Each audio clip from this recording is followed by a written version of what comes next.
السلام علیکم ورحمۃ اللہ وبرکاتہ۔ الحمد للہ نحمده ونستعینه ونستغفره ونؤمن به ونتوکل علیہ ونعوذ باللہ من شرور انفسنا ومن سیئات اعمالنا من يهده الله فلا مضل له ومن يضلله فلا هادي له ونشهد أن لا إله إلا الله وحده لا شريك له ونشهد أن سيدنا ونبينا وحبيبنا ومولانا محمدا عبده ورسوله أما بعد قال الله تبارك وتعالى في القرآن الكريم أعوذ بالله من الشيطان الرجيم بسم الله الرحمن الرحيم يا أيها الذين آمنوا اتقوا الله وكونوا مع الصادقين صدق الله العظيم۔ ہر طرح کی تعریف اور حمد و ثنا اللہ بزرگ و برتر کے لائق ہے، جس کا کوئی شریک نہیں، جس کا کوئی ساجھی اور ہمسر نہیں، جو ہمیشہ سے ہے اور ہمیشہ رہے گا۔ بے شمار درود و سلام نازل ہوں اللہ کے آخری پیغمبر جناب محمد الرسول اللہ صلی اللہ علیہ وسلم پر اور آپ کے تمام صحابہ اور اہل بیت پر۔ محترم حضرات، جو آیت کریمہ میں نے خطبے میں پڑھی ہے، پارے 11 سورہ توبہ کی آیت ہے، جس میں اللہ تبارک و تعالی مومنین کو حکم دے رہے ہیں کہ اے ایمان والو، اتقوا اللہ، اللہ سے ڈرو، وکونوا مع الصادقین، اور سچے لوگوں کے ساتھ رہو۔ سچے لوگوں کے ساتھ رہنے کا فائدہ یہ ہوگا کہ آدمی خود بھی سچا ہو جائے گا اپنے قول میں اور اپنے عمل میں۔ سچ یہ اللہ تبارک و تعالیٰ کی طرف سے بہت بڑی نعمت ہے۔ سچ کے ذریعے بندہ دل کا اطمینان اور سکون حاصل کرتا ہے۔ سچ کے ذریعے بندہ اپنے رزق میں برکت حاصل کرتا ہے۔ سچ کے ذریعے بندہ عزت اور کامیابی حاصل کرتا ہے، جبکہ جھوٹ یہ ایک نحوست ہے جو آدمی کو ذلیل کرتا ہے، رزق میں بے برکتی لاتا ہے اور آدمی کو ناکام اور نامراد کرتا ہے۔ اس لیے قرآن اور حدیث میں سچ بولنے، سچائی پر قائم رہنے اور سچے لوگوں کے ساتھ اٹھنے بیٹھنے کی بڑی تاکید فرمائی ہے۔ یہ جو آیت نازل ہوئی کہ اے ایمان والو، اللہ سے ڈرو اور سچے لوگوں کے ساتھ رہو، یہ دراصل ایک بڑے خاص واقعے کے سلسلے میں اللہ نے یہ آیت نازل فرمائی کہ اس آیت سے پہلے کی جو آیتیں ہیں وہ 3 عظیم صحابہ کرام کے بارے میں اللہ نے نازل فرمائی کہ ان 3 صحابہ کرام نے سچ کو مضبوطی سے پکڑے رکھا اور سچی توبہ کی۔ اللہ تعالیٰ نے ان کی توبہ کی قبولیت بھی نازل کی قرآن میں، اور آگے فرمایا کہ اے ایمان والو، ایسے سچے لوگوں کو اپنی زندگی کا دوست بنا کے رکھنا۔ اور یہ توبہ اتنی قبول ہوئی اللہ کے دربار میں کہ اس توبہ کی وجہ سے پوری سورہ کا نام سورہ توبہ رکھ دیا گیا۔ 3 صحابی تھے، حضرت کعب بن مالک رضی اللہ تعالی عنہ، حضرت ہلال بن امیہ رضی اللہ تعالی عنہ، حضرت مرارہ بن ربیع رضی اللہ تعالی عنہ۔ اس میں 2 صحابی تو ضعیف العمر تھے، ہلال ابن امیہ اور مرارہ ابن ربیع رضی اللہ تعالی عنہما، لیکن حضرت کعب بن مالک رضی اللہ تعالی عنہ بالکل نوجوان صحت مند صحابی تھے، اور اصل توبہ ان تینوں میں حضرت کعب بن مالک رضی اللہ تعالی عنہ کی مشہور ہوئی۔ واقعہ بہت تفصیلی ہے جو بخاری شریف میں مذکور ہے، خلاصہ یہ ہے اللہ تعالیٰ نے ایک غزوے کا حکم دیا، غزوہ تبوک۔ یہ بڑا عجیب غزوہ ہے، بڑی عجیب جنگ ہے کہ جس میں جنگ کی نوبت ہی نہیں آئی۔ جس دشمن سے جنگ کے لیے جایا جا رہا تھا وہ دشمن تھا ملک روم کا رہنے والا، لیکن وہ پورا کا پورا لشکر اور پورا کا پورا دشمن تبوک میں آ کے ٹھہرا، اور پھر مسلمان ابھی پہنچے نہیں تبوک کہ اس سے پہلے وہ بھاگ گیا۔ تو جب دشمن ہی بھاگ گیا میدان چھوڑ کے تو پھر جہاد کس سے اور غزوہ کس سے؟ تو جنگ کی نوبت ہی نہیں آئی۔ لیکن یہ جہاد، یہ غزوہ ایسا لگ رہا ہے اللہ نے مسلمانوں کی سخت آزمائش کے لیے ماحول بنایا تھا، کہ جنگ ہوئی نہیں لیکن آزمائش بہت ہو گئی۔ انتہائی گرمی کے موسم میں یہ غزوہ ہوا ہے، اور یہ بدر یا احد کے قریبی مقام پر نہیں، تبوک جو 1 مہینے کی مسافت کی اتنی دوری پر تھا۔ انتہائی گرمی اور بالکل کھجوریں پکنے کا موسم ہے، جن کھجوروں کو بیچ کر انصار مدینہ سال بھر کا اپنا تمام روزگار کا سہارا بنتے تھے، اور سال بھر ساری روزی روٹی کا خرچہ اسی سے نکالتے تھے۔ وہ موسم بھی بالکل آ پہنچا ہے، اور کاروبار اور تجارت کا موسم ہے، اور قسم پرسی کا عالم ہے۔ فاقے سے گزر رہے ہیں صحابہ۔ اس غزوے میں صحابہ کہتے ہیں، بخاری شریف کی روایت ہے کہ 1 کھجور کے 3-4 ٹکڑے کر کے ہم 3-4 لوگ کھایا کرتے تھے۔ ہم اندازہ لگا سکتے ہیں کہ کیسی قسم پرسی کے عالم میں یہ غزوہ ہوا ہے۔ لیکن الحمدللہ صحابہ نکلے، ایک حکم ہوا آقا دو جہاں صلی اللہ علیہ وسلم کا، اور صحابہ نکلے۔ حضرت کعب بن مالک رضی اللہ تعالی عنہ کہتے ہیں کہ میرے پاس سواری بھی تھی، اور بڑی صحت مند سواری تھی، اور میرے پاس اللہ کا دیا ہوا سب کچھ تھا اس وقت، کہ میں پورا توشے پہ قادر تھا کہ 1 مہینہ کا توشہ میں لے جا سکتا تھا آرام سے۔ تو میں نے کہا کہ آج صحابہ کا لشکر جا رہا ہے، کل صبح میں نکلوں گا انشاءاللہ۔ کل صبح ہوئی، پھر ان کے اندر کچھ سستی پیدا ہوئی کہ میری سواری تو بہت تیز ہے، کتنی بھی دور صحابہ نکل جائیں میں ان تک پہنچ جاؤں گا انشاءاللہ، اب کل جاؤں گا۔ اسی طرح کل کرتے کرتے کئی روز گزر گئے، کئی ہفتے گزر گئے۔ اطلاع یہ آئی کہ اب تو صحابہ اور پیارے نبی صلی اللہ علیہ وسلم واپس لوٹ رہے ہیں تبوک سے، اب تو جانے کا مطلب ہی ختم۔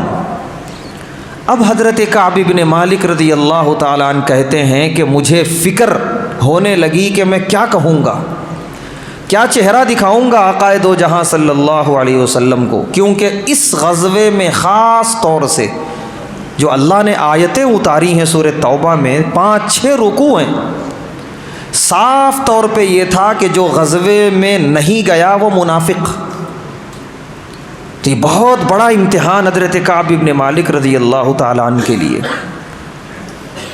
پورا قافلہ واپس آیا ہے، مسجد نبوی میں پیارے نبی صلی اللہ علیہ وسلم تشریف فرما ہیں، اور جتنے منافقین نہیں گئے تھے سب قطار لگا کے، لائن لگا کے کھڑے ہیں۔ ایک ایک آتا پیارے نبی صلی اللہ علیہ وسلم کی خدمت میں، کوئی جھوٹا بہانہ بیان کرتا کہ یہ مجبوری تھی اسی لیے میں نہیں جا سکا، آپ فرماتے جاؤ۔ پھر دوسرا منافق آتا، وہ کوئی جھوٹی بات بتاتا کہ یہ وجہ تھی جس کی وجہ سے میں نہیں گیا، آپ فرماتے جاؤ۔ ایک ایک منافق کو آپ اسی طریقے سے رخصت کر رہے تھے۔ حضرت کعب بن مالک رضی اللہ تعالیٰ عنہ فرماتے ہیں مجھ پر میرے ملنے جلنے والوں کا دباؤ بنا، کوئی ایک وجہ تم بھی سوچ لو، بیان کر دو، تم بھی بچ جاؤ گے۔ حضرت کعب بن مالک رضی اللہ تعالیٰ عنہ فرماتے ہیں، بخاری شریف کی روایت ہے کہ اتنا دباؤ پڑا میرے اوپر کہ مجھے بھی سمجھ میں آیا کہ میں بھی کچھ ایسا ہی ایک بات کہہ دوں، اور میں لائن میں آ کے کھڑا ہو گیا جس لائن میں منافقین کھڑے ہوئے تھے۔ کہتے ہیں کھڑے ہونے کے بعد میرے نفس نے اتنا ملامت کیا مجھے کہ کعب یہ کیا کر رہے ہو، جھوٹ بول کے کیا تم بچ جاؤ گے، کیا جھوٹ بول کر تم کامیاب ہو جاؤ گے؟ یہ معلوم ہے کس کی لائن ہے، یہ منافقوں کی ہے، تم صحابی رسول ہو۔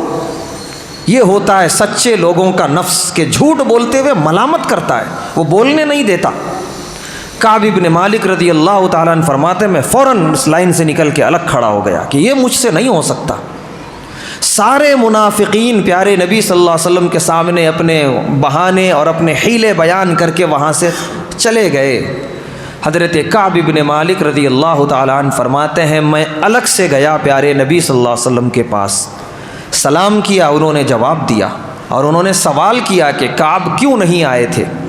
حضرت کعب بن مالک رضی اللہ تعالیٰ عنہ فرماتے ہیں بالکل سچ بولوں گا اے اللہ کے رسول صلی اللہ علیہ وسلم، وہ سچ یہ ہے کہ میرے پاس کوئی عذر نہیں تھا، کوئی تکلیف نہیں تھی، کوئی مجبوری نہیں تھی، میں سستی میں نہیں گیا، میں جھوٹ نہیں بولوں گا اے اللہ کے رسول صلی اللہ علیہ وسلم۔ بالکل صاف صاف انہوں نے کہہ دیا۔ پیارے نبی صلی اللہ علیہ وسلم نے فرمایا کعب تم نے بات سچ کہی ہے، اب فیصلہ اللہ کا آنا ہے، جب تک اللہ کا فیصلہ نہ آئے میرا بھی کوئی فیصلہ نہیں ہے، یہاں سے چلے جاؤ۔ اب حضرت کعب بن مالک رضی اللہ تعالیٰ عنہ جو نکلے ہیں وہاں سے، اتنی ملامت منافقین کی بھی، اپنے ملنے جلنے والوں کی بھی، یہاں تک کہ گھر والوں کی بھی، کہ اتنا سچ بولنے کی کیا ضرورت تھی، تھوڑا سا کچھ کہہ دیتے، گرمی کی شدت تھی بول دیتے، کھجوروں کا موسم تھا کچھ تو بول دیتے، اتنا سچ بولنے کی کیا ضرورت تھی؟ حضرت کعب بن مالک رضی اللہ تعالیٰ عنہ فرماتے ہیں سچ بول کے میں مطمئن ہو گیا تھا، اب جو اللہ کا فیصلہ آئے میں اس کے لیے تیار ہوں، لیکن الحمدللہ میں جھوٹا نہیں، میں منافق نہیں۔ سچ بول کے آدمی اطمینان میں آ جاتا ہے، جھوٹ بول کے ڈاواں ڈول رہتا ہے، شک میں رہتا ہے، اور ایک دن تو ذلیل ہوتا ہے۔ حضرت کعب بن مالک رضی اللہ تعالیٰ عنہ فرماتے میں مطمئن ہو گیا، اب اللہ کے فیصلے کا انتظار۔ فیصلہ یہ آیا کہ ان کا بائیکاٹ کر دیا جائے، امتحان وہ اللہ ہے اور یہ اللہ کے چہیتے بندے ہیں، اختیار ہے ان کو۔ چنانچہ اعلان یہ ہوا کہ کعب بن مالک سے بات چیت لین دین سب بند۔ حضرت کعب بن مالک رضی اللہ تعالیٰ عنہ کہتے ہیں میں گھر سے نکلتا، کوئی میری خیریت پوچھنے والا نہیں، کوئی مجھ سے لین دین کرنے والا نہیں، کوئی مجھ سے بات کرنے والا نہیں۔ اب اندازہ لگائیے قرآن نے خود کہہ دیا اذا ضاقت علیہم الارض بما رحبت، اتنی بڑی اللہ کی زمین اپنی پوری وسعتوں کے باوجود ان کے لیے تنگ ہو گئی تھی، کوئی نہیں تھا اپنا۔ کہتے ہیں میرے بڑے قریبی دوست تھے حضرت ابو قتادہ رضی اللہ تعالیٰ عنہ، میں ان کے پاس گیا، وہ تو مجھ سے بات کریں گے، وہ تو میرے بچپن کے دوست۔ چنانچہ کہتے ہیں میں حضرت ابو قتادہ رضی اللہ تعالیٰ عنہ کے پاس گیا، وہ اپنے گھر کی دیوار تعمیر کرا رہے تھے، میں خوشی خوشی ان کے پاس گیا، سلام کیا، خیریت پوچھا، انہوں نے اپنا چہرہ پھیر لیا، انہوں نے بھی بات نہیں کی۔ حضرت کعب بن مالک رضی اللہ تعالیٰ عنہ کہتے ہیں اس دن میں بہت رویا تھا کہ یہ بہت بڑی آزمائش میرے لیے، کہ کہ میرا سب سے قریبی دوست بھی مجھ سے بات کرنے کے لیے تیار نہیں ہے۔ یہ سب کیا ہے؟ ایک سچ بولنے کی وجہ سے اللہ آزمائش میں مبتلا کیے ہیں۔ سچ کی وجہ سے آزمائش آتی ہے لیکن بہت بڑا انعام بھی آتا ہے۔ حضرت کعب ابن مالک رضی اللہ تعالیٰ عنہ فرماتے ہیں میں مدینے کے بازار میں چل رہا تھا تنے تنہا، کوئی مجھ سے ملنے جلنے والا نہیں۔ اتنے میں نے کان میں یہ آواز سنی، کوئی اجنبی کوئی مسافر آیا ہے اور وہ لوگوں سے پوچھ رہا ہے کہ تم میں کعب کون ہے؟ حضرت کعب رضی اللہ تعالیٰ عنہ کہتے ہیں میں سن رہا تھا لیکن متوجہ نہیں ہوا۔ کسی نے اشارہ کر دیا کہ وہ شخص جو تنے تنہا بیچ بازار میں جا رہا ہے وہی کعب ابن مالک ہے۔ وہ گھڑ سوار ان کے قریب آیا اور آ کر کہا میں ملک شام سے آیا ہوں، مجھے میرے قبیلے کے سردار نے بھیجا ہے اور یہ خط ہے۔ اس خط میں لکھا ہوا تھا، وہ سردار لکھ رہا ہے کہ اے کعب میں نے سنا ہے تمہیں اپنوں نے چھوڑ دیا، تمہارے اپنوں نے تمہیں نظر انداز کر دیا، یہاں تک کہ تم جس نبی پر ایمان لائے ہو وہ بھی تم سے چہرہ اور رخ موڑ چکے ہیں۔ آ جاؤ میرے پاس، میرے ہو کے رہ جاؤ، میرے مذہب کو اپنا لو، ہمارے یہاں تمہیں عزت بھی ملے گی، عہدہ بھی ملے گا۔ ساری لالچ اس نے لکھ دی اس خط کے اندر۔ یہ حضرت کعب ابن مالک رضی اللہ تعالیٰ عنہ کہتے ہیں آزمائش پر یہ ایک اور آزمائش تھی میرے لیے کہ دوسرے اپنانے کے لیے تیار ہیں، عہدے دینے کے لیے تیار ہیں، دنیا دینے کے لیے تیار ہیں مجھے، بس خالی مجھے یہاں سے ہجرت کر کے ہمیشہ کے لیے ان کے یہاں جانا ہوگا۔ حضرت کعب رضی اللہ تعالیٰ عنہ کہتے ہیں کہ تندور کی دکان تھی، آگ جل رہی تھی، میں نے خط لے جا کے آگ میں جلا دیا اور اس سفیر سے، اس قاصد سے کہا کہ جا کر اپنے آقا اپنے سردار سے کہہ دینا کہ میرا جینا اور میرا مرنا اسی آقا دو جہاں صلی اللہ علیہ وسلم کے قدموں میں ہے۔ ایسی آزمائش کے موقع پہ یہ جملہ بولنا رب کعبہ کی قسم مذاق نہیں ہے۔ یہاں ذرا سی کیا آزمائش آ جائے اچھوں سے لوگ تعلقات ختم کر دیتے ہیں، کہاں سے کہاں چلے جاتے ہیں، پارٹیاں بدل دیتے ہیں، سیاست کو مذہب بنا کے نہ جانے کہاں سے کہاں نکل جاتا ہے مسلمان۔ لیکن وہ کعب ابن مالک رضی اللہ تعالیٰ عنہ تھے، جلا دیا خط کو، انہوں نے کہا جاؤ جا کر کہہ دو کہ چاہے ناراض ہوں، رخ موڑے ہوئے ہوں، لیکن جینا انہی کے قدموں میں، مرنا انہی کے قدموں میں ہے۔ چلا گیا وہ شخص۔ حضرت کعب ابن مالک رضی اللہ تعالی عنہ کی آزمائش 50 دن تک تھی، کوئی معمولی بات نہیں ہے، اور بھی بہت سارے واقعات ہوئے، وقت نہیں ہے تفصیل کا۔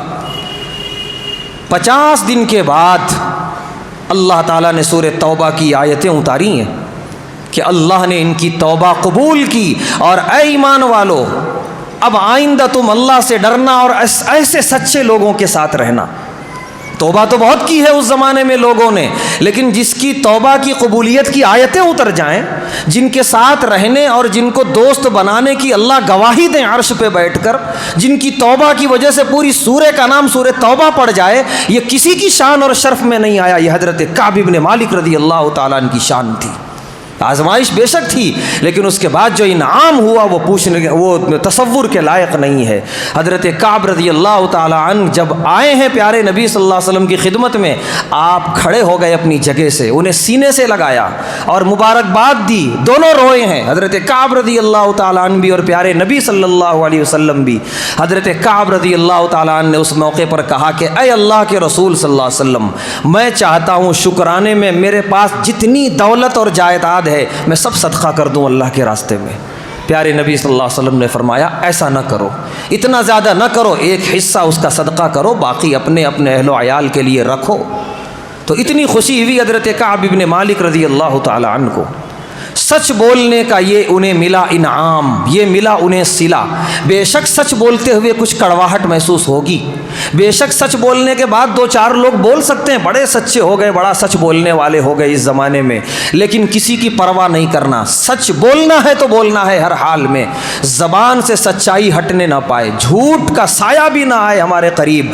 اللہ اتنی برکتوں سے نوازیں گے، اتنی عزتوں سے نوازیں گے، اتنی کامیابیاں دیں گے جتنا ہم تصور بھی نہیں کر سکتے۔ پیارے نبی صلی اللہ علیہ وسلم نے اپنی پوری تعلیم اور اپنے پورے عمل سے یہ بتایا، زبان سے سچ بولو اور جو بول دیے اس پر قائم رہو ہر حال میں، اس سے ٹس سے مس نہ ہونے پائے۔ سچائی یہ بھی ہے کہ بولنے کے بعد، زبان دے دینے کے بعد ذرا بھی ہے اس میں کوئی تزلزل یا ڈھیلا پن نہیں آنا چاہیے۔ صلح حدیبیہ ایک صلح ہوئی ہے، ہم سب جانتے ہیں، کیا صلح تھی وہ ساری تفصیلات میں جانا نہیں ہے۔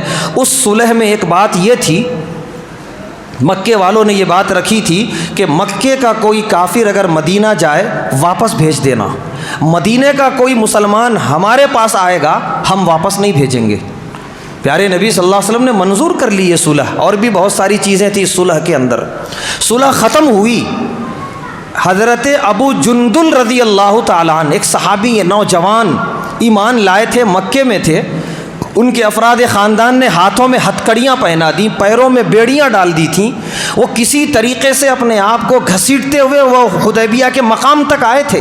حدیبیہ کا مقام حرم سے بالکل قریب ہی ہے، اور آ کر انہوں نے کہا اے اللہ کے رسول صلی اللہ علیہ وسلم اور اے مسلمان صحابہ، مجھے یہاں سے لے چلو مدینہ، میں ایمان لایا ہوں، یہ لوگ مجھے جینے نہیں دیتے اور دیکھ رہے ہو میری کیا حالت ہے۔ مکے کے سرداروں نے کہا کہ اے اللہ کے رسول صلی اللہ علیہ وسلم، صلح ہو چکی ہے، مکے کا کوئی بھی آپ کے پاس جائے گا آپ واپس کر دیں گے۔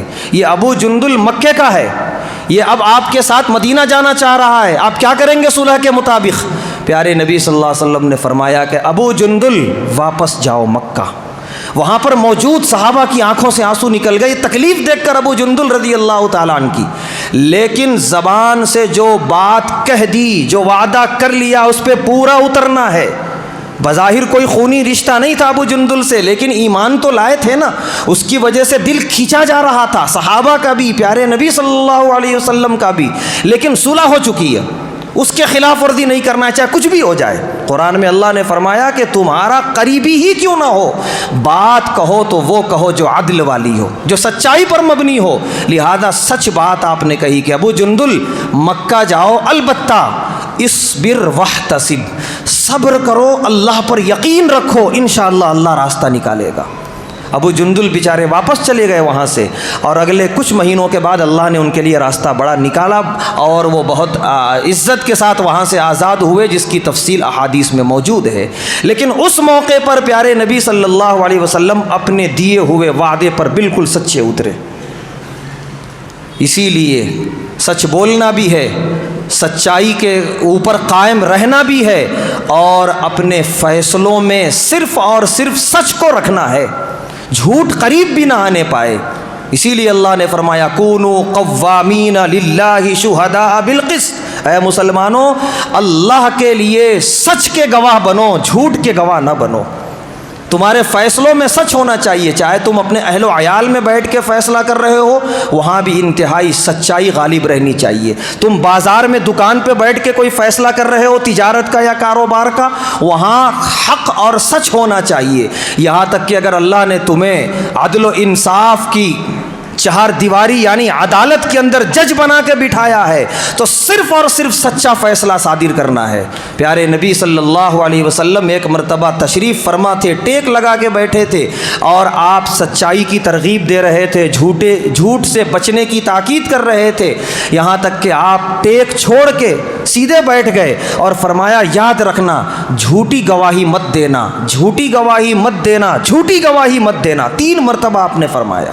جب گواہ جھوٹی گواہی دیتے ہیں عدالتوں کے اندر، اس گواہی پر مبنی ہوتا ہے جب ججوں کا فیصلہ، اور وہ پورا کا پورا جھوٹا ہوتا ہے جھوٹی گواہی کی وجہ سے، نتیجہ یہ ہوتا ہے کہ ایوان کے باہر اور عدالت کے باہر فساد برپا ہو جاتا ہے، انصاف نہیں ہوتا، امن و امان قائم نہیں رہ پاتا، فساد آ جاتا ہے اس کی جگہ، قتل و غارت گری اس کی جگہ آ جاتی ہے، کیونکہ جس جگہ انصاف اور عدل ہونا تھا وہاں جھوٹ کا ہی جھوٹ صرف بسیرا ہے۔ پیارے نبی صلی اللہ علیہ وسلم جب مکہ آپ نے فتح کیا، کعبۃ اللہ میں داخل ہوئے، سارے بتوں کو گرایا اور سارے کے سارے بتوں سے پاک کر دیا، حرم پاک کو اور کعبۃ اللہ شریف کو۔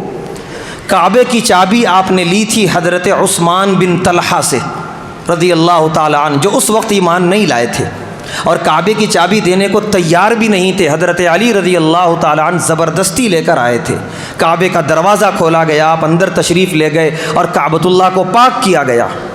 اس کے بعد آپ کعبۃ اللہ سے باہر تشریف لائے، حق غالب آ چکا ہے، باطل ختم ہو چکا ہے، مکہ فتح ہو چکا ہے، سب کچھ حق کا بول بالا ہو چکا ہے، اور کعبۃ اللہ یہ سارے مسلمانوں کا دل ہے، یہ قلب ہے، یہ کوئی معمولی چیز نہیں ہے۔ اب بات یہ ہے کہ اس کی چابی کسے عطا کی جائے۔